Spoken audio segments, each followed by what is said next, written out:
ವಿರೋಧ ಪಕ್ಷಗಳ ಸಭೆಗಳನ್ನು 2 ಸಾರಿ ಕರೀತಾರೆ. ಆದರೆ ಆ ಸಭೆಗಳಿಗೆ ದೇಶದ ಚುಕ್ಕಾಣಿ ಹಿಡಿದಿರುವಂಥ ಪ್ರಧಾನಮಂತ್ರಿಗಳೇ ಗೈರಾಜರಾಗ್ತಾರೆ.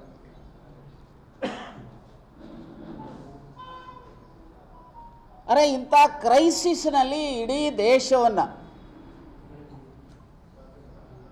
ದೇಶದ ಇನ್ನಿತರ ಪೊಲಿಟಿಕಲ್ ಪಾರ್ಟೀಸ್ ಇರ್ಬೋದು, ಎಲ್ಲರನ್ನೂ ಸಹ ವಿಶ್ವಾಸಕ್ಕೆ ತೆಗೆದುಕೊಳ್ಳಬೇಕಾಗಿರುವಂಥ ಜವಾಬ್ದಾರಿ ದೇಶದ ಪ್ರಧಾನಿಗಳ ಮೇಲಿದೆ ಅನ್ನೋದನ್ನು ನನ್ನಂಥವನು ಅರ್ಥ ಮಾಡಿಕೊಂಡಿರುವಂಥ.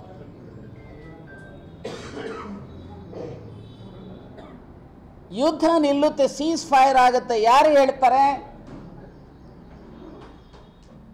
ಅಮೇರಿಕದ ಅಧ್ಯಕ್ಷ.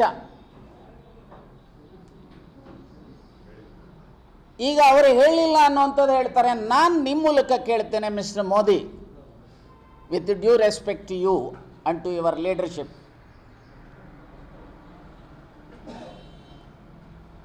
ಈ ಯುದ್ಧದ ಸೀಸ್ ಫೈರ್ ಆಗಲಿಕ್ಕೆ ಯಾರ ಹತ್ರ ಡಿಸ್ಕಸ್ ಮಾಡಿದ್ರಪ್ಪ? ನಿಮ್ಮ ಸೀನಿಯರ್ ಕ್ಯಾಬಿನೆಟ್ ಕೊಲೀಗ್ಸ್ ಜೊತೆಯಲ್ಲಿ ಡಿಸ್ಕಸ್ ಮಾಡಿದ್ರಾ?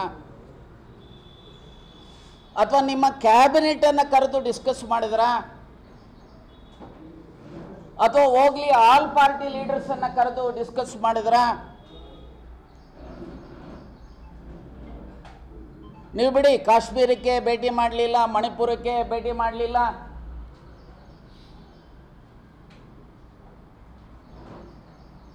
ಅಟ್ಲೀಸ್ಟ್ ಇಂಥ ಸಮಯದಲ್ಲಾದ್ರೂ ಸಹ ಸ್ಟೇಟ್ಸ್ಮನ್ಶಿಪ್ಪನ್ನು ತೋರುವಂಥ ಪ್ರವೃತ್ತಿಯನ್ನು ಈ ದೇಶದ ಪ್ರಧಾನಮಂತ್ರಿಗಳು ಕೇವಲ ರಾಜಕಾರಣಿ ಆಗದೆ